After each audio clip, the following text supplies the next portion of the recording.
I'm fighting with my temperature sender again. I've changed out the sender, I've checked everything. The sender I had in it tested bad. This little guy here, it's a little Stuart Warner test sender to a electronic Stuart Warner gauge. So anyway, I tested the other one and I was getting zero resistance between the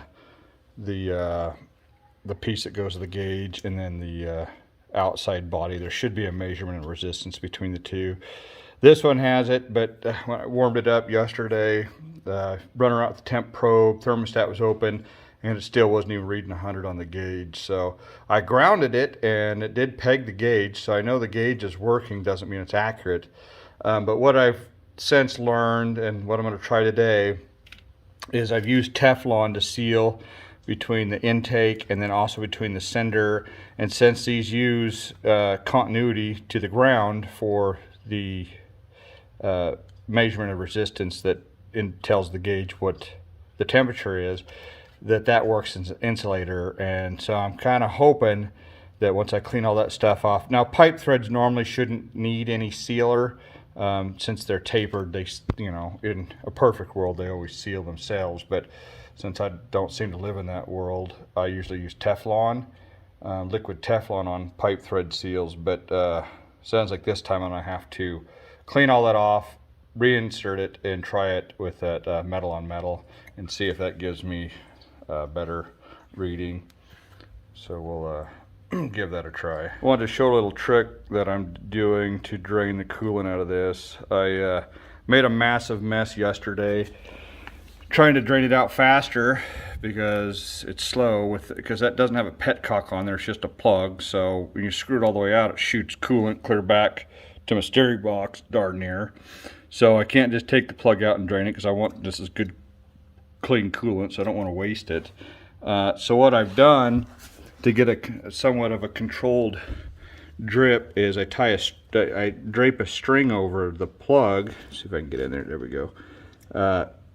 Drape a string over where the fluid's coming out, and then it'll run along the string if things are kind of positioned correctly. That keeps it from going onto the radiator and then going across the bottom of the radiator like it was doing and coming out inside this channel, which I don't want.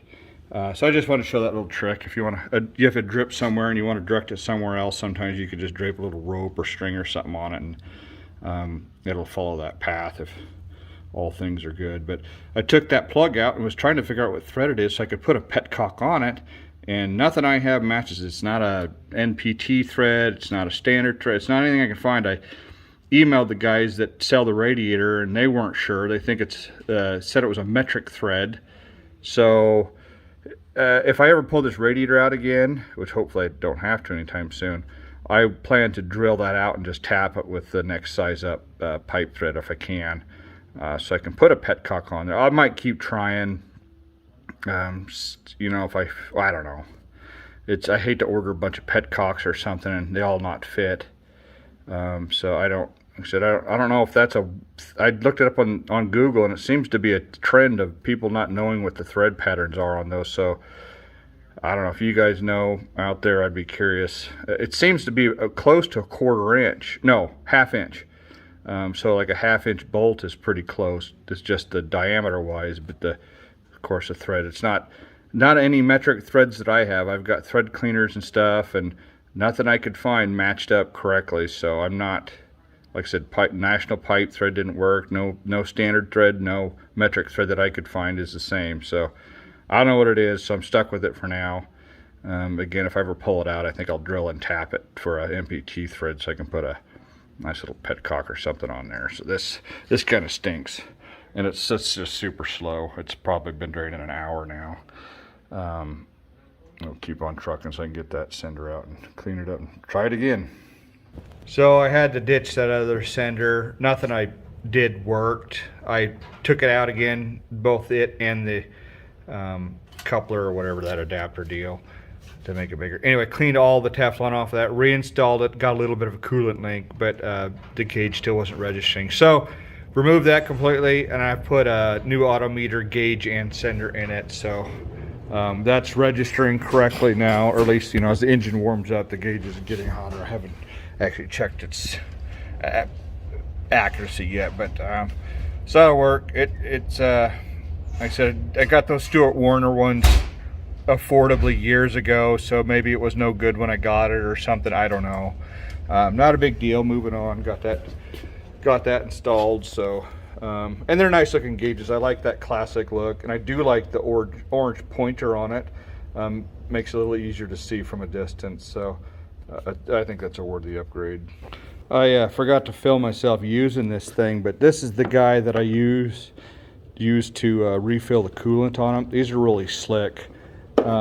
Basically, there comes a bunch of different fittings, so you get the right fitting, and that goes down there on the fill neck, and then you tighten it down so it's vacuum tight, and then you hook up one end to your air compressor, and then you got another end down here that goes into a bucket of coolant, and you open the valves per the instruction, and it builds up vacuum in the system. Your coolant hose and everything will crush down because it's actually sucking all the air out.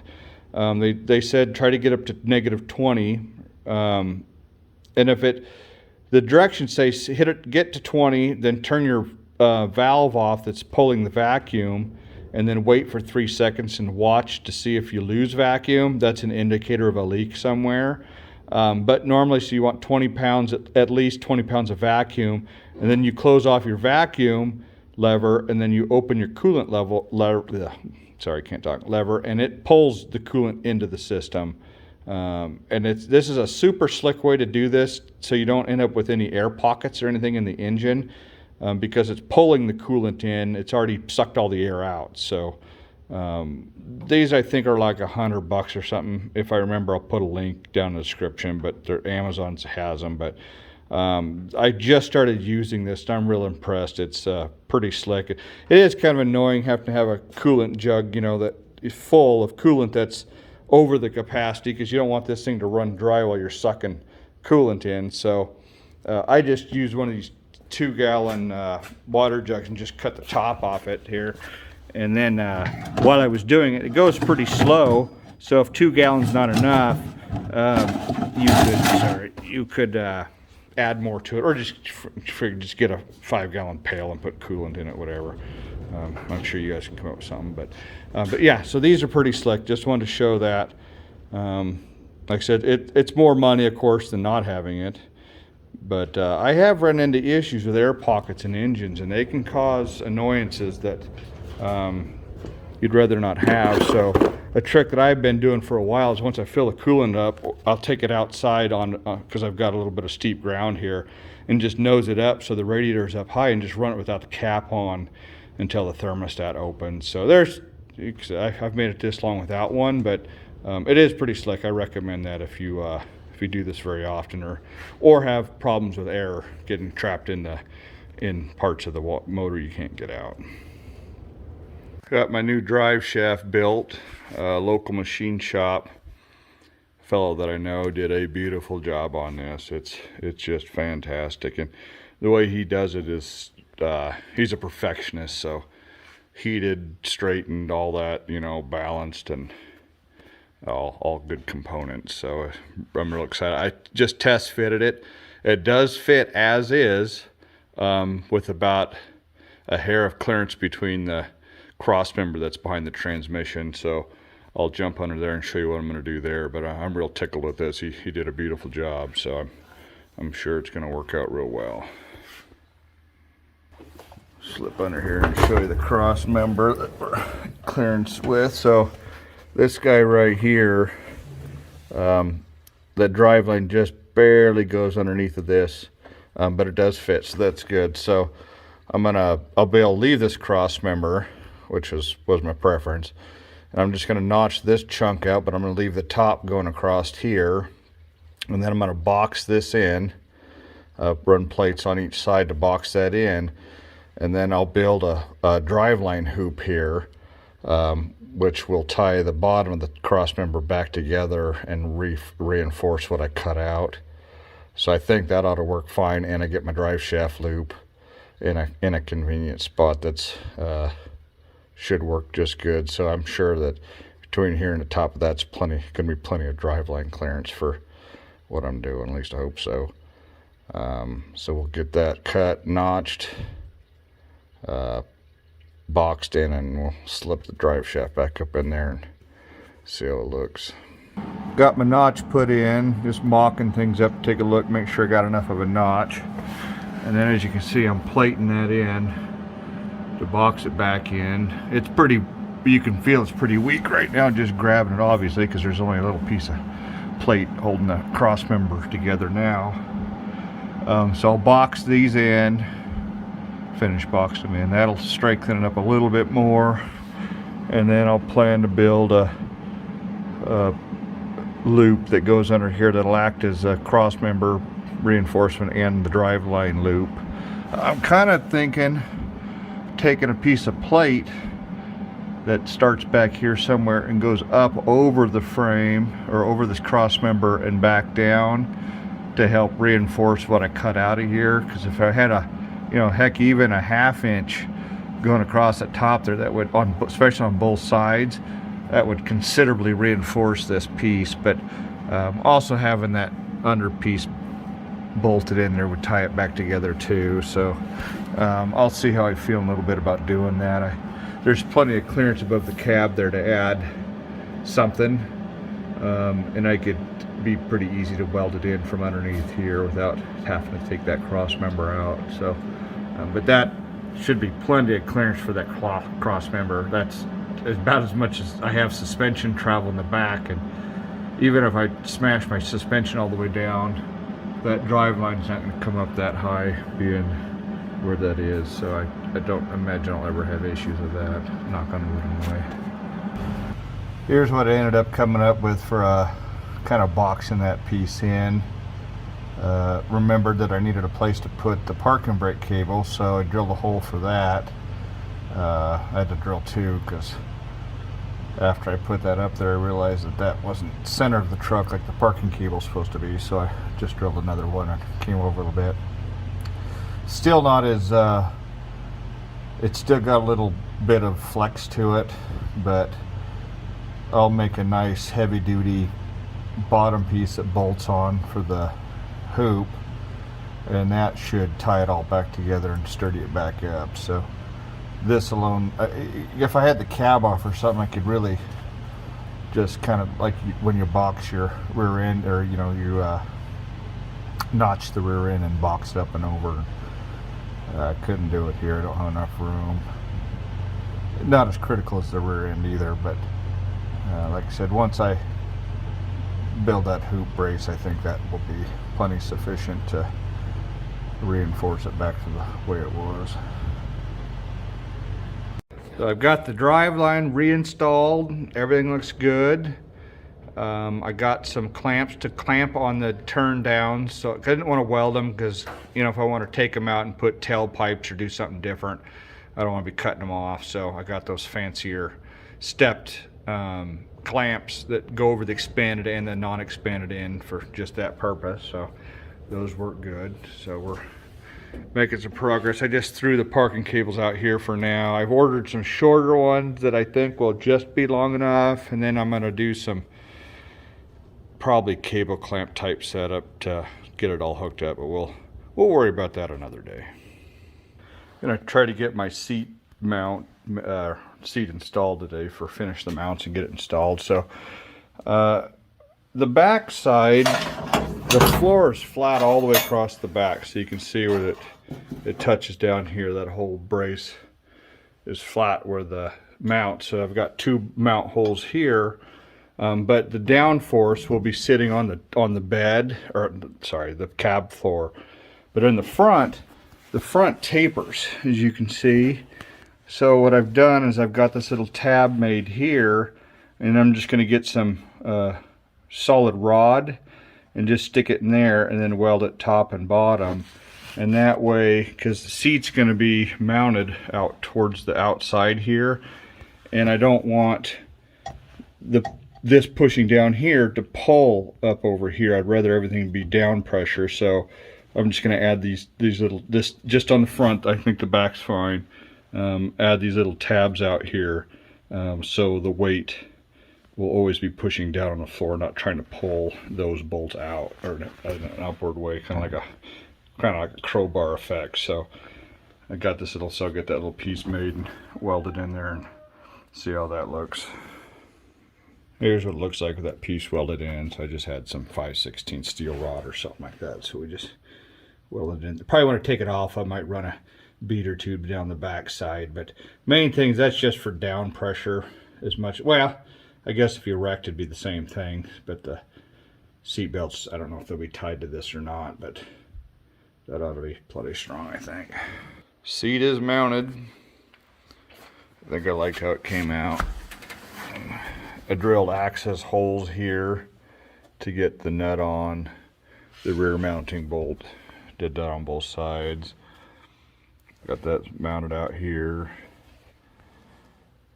So that, I might come back later if I decide to, let me see if I can turn my light on here. I might mount this lower seat belt mount to this, and if I do that, I'm going to tie this into the floor on this side as well, because right now it's only tied in there and on the other side. So it'd be prudent to either tie it back to this piece or down to the floor with a great big, or through another access hole like that. I don't think there's any, let me look, reinforcement on the floor down here. Yeah, you can see the original mounts, but once you get over here, it's just sheet metal. So I would want to put a big plate or something to distribute the load, because if you got in a car wreck with the amount of stress that's put on seatbelt mounts, the guy wants to make sure that that wouldn't pull through the floor. So granted, this is, you know, for sheet metal, I think this is like 16 gauge or something. It's reasonable thickness, but if you just had a small washer like that, you got in a car wreck, just yank it right through. So guy needs to put a nice big plate under there to spread that load out. But for now, I have no seat belts today, so worry about that another day. But what I do like using this tubing, I don't remember if I gave you guys the specs on that. Let's measure that. I think it's 2x6, but just in case you want to do this, yeah. So we got, 2 inches tall and then 6 inches wide. And that, with this Chevy seat, which is late 80s, early 90s Chevy pickup seats, and that puts the top of the seat just right there at the bottom of the window, and I think that looks just perfect. That's a nice finished look. I don't know about these headrests. I've got another seat that doesn't have them. What I wasn't thinking about, or didn't realize till later on, is in these trucks, if you center the steering column where the factory was, right where the dash hump is, you sit farther inward in the seat than you would from the pickup this one came out of. So the seatbelt hole's going to crowd you. Not that I'm going to use that seatbelt hole. I'll reupholster these and just probably run the belts through the back the old school way. But this is not centered where you're sitting. You'll be sitting, let's see, yeah, roughly centered here. Oops, sorry. Your head and neck will be roughly centered here. So I didn't realize that. So maybe come time to get one of the seats reupholstered, I might just do the other one that doesn't have the headrest, because that's going to look weird if your head's sitting here and then your headrest is centered here, but your head's over there. Not to mention, this isn't going to be as effective. Or I might strip it down, see what it would take to move it over. I like having the headrest on these kind of trucks, especially because if you get rear-ended from the back, your head's going to go through this window, and this could wreak some havoc. I mean, we're talking decapitation, running your head through broken glass like that with the force of the impact. So these could literally save your life if you got rear-ended in a cab like this, in a pickup cab. So I'm probably leaning to keep those, but we'll see. But for today, got it in there, and I mounted it a little bit farther back than I think a guy normally would, because this has enough slop in this that I can go back a little bit farther, which I did. That way, if somebody got in here that had really long legs, they could at least get some leg room in compromise with your. Of course, this is going to go farther straight up and down, but whatever's comfortable for the person. So this is probably about where I'll have it, maybe a hair forward when I'm driving. Feels pretty comfortable, and I really like the height where it's at right there. I think it fits in there good. And I would say, all considering, that was a pretty easy way to mount these seats. It was, you know, once I figured out what I was going to do, it was pretty quick and easy. So I'm digging that, I think. Here's with the seat slid all the way forward. Kind of want to give you an idea, kind of range of motion I'm getting. You see we're quite a bit off the back now. Better shot of that. It's definitely way closer than I can drive it. So if my wife ever wants to or needs to, she should be able to drive it. She's like 5'3" or something. That would be, I think, plenty for her. And as the kids get older, but they're growing fast, so don't have to worry about it getting too close for them. And here it is all the way back. As you can see, it gets real. This wouldn't be comfortable. It's awfully straight up and down. You definitely could sit in it, but I did that because my dad's a little bit taller than I am, so he might not care how straight the back is to gain the leg room. So that's quite a bit of leg room. Let me maybe get back and I can show you me getting in and out of it like it is here. I'm about 6 feet. Okay, so here I am about 6 feet tall.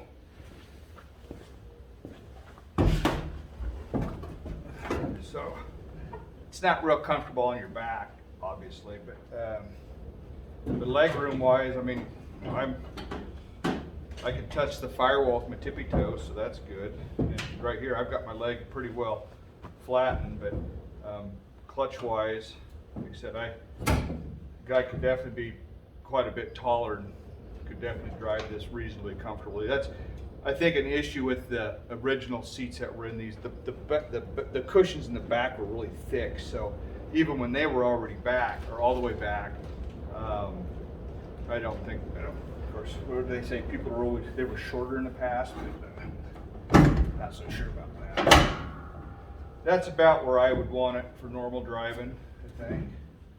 Maybe right there. That's actually really comfortable. These seats are nice. This is, I think I've already mentioned it, out of about a 1990 Chevy pickup. But this is real. Other than my tiny Mustang pedals that I need to replace, it's comfortable, I think. Yeah. Let's go for a cruise.